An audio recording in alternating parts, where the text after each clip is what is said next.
gamers, if you like a lighthearted card game with a lot of fishy puns, then you want to check out Licensed to Krill. Let's take a look at how this game plays.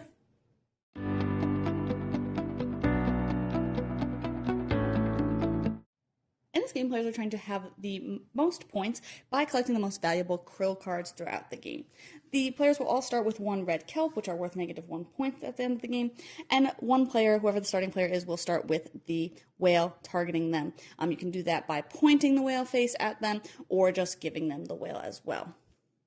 On a player's turn, they will take one card out of the market, and if it has a shark tag on it, then you will do that ability on it. Otherwise, you'll just keep it in front of you potentially for endgame scoring. So maybe on my turn, I'm going to take this one here, which is worth 2 points at the end of the game and does have this ability. So I'm going to guess a number of water droplets on a card and then draw a card from the top of the deck. If I'm correct, I get to keep and play that card.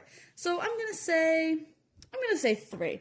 So I draw a card here, and oh, it has more than 3 water droplets, so I don't get to keep that card, so I'm just going to go ahead and discard it, and the discards will go into the whale's mouth there. Then I would rotate the whale according to the card that I took, so this would go clockwise in 2 spaces, so I would go ahead and pass that whale along. And then I would draw a whale card. In a 5-card game, which is how this is set up right now, most of the cards that you take out of the market will then cause the whale to rotate, but if you do take this first card here, then you'll draw an extra whale card, so you'll end up drawing 2 of them.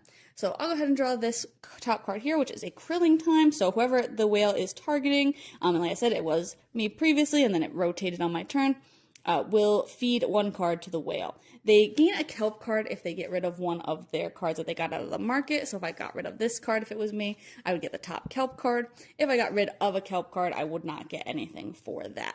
And then I would end my turn by refilling the market.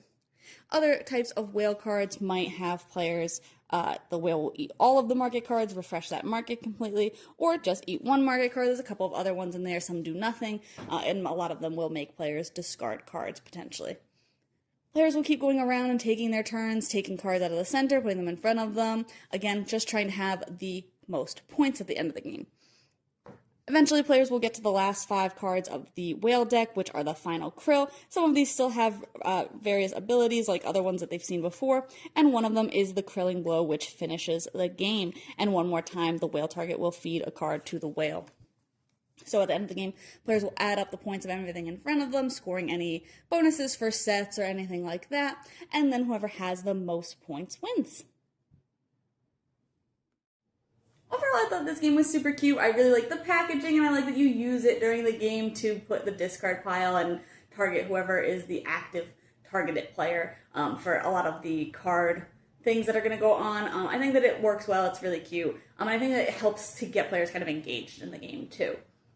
I did think that some of the rules were a little bit vague. We did have a couple of questions come up looking for clarifications. After some searching online, I was able to find the answers, but I know that not everybody knows to go online to search for answers, so I do wish that the rules had been a little bit more specific for a couple of cards here and there, things like that. I think that would have helped a lot to alleviate a lot of the questions that we had while playing. But overall, I think that for the audience that it's clearly for, like people who really like those lighthearted card games where you're going to be kind of discarding a lot of cards, you're going to be moving something around to have a target. It's a little bit take that, but not as much because things are going to be more determined by the draw of the whale deck rather than players actually targeting each other for the most part, though there is a little bit of stealing allowed for a couple of cards in there, I think.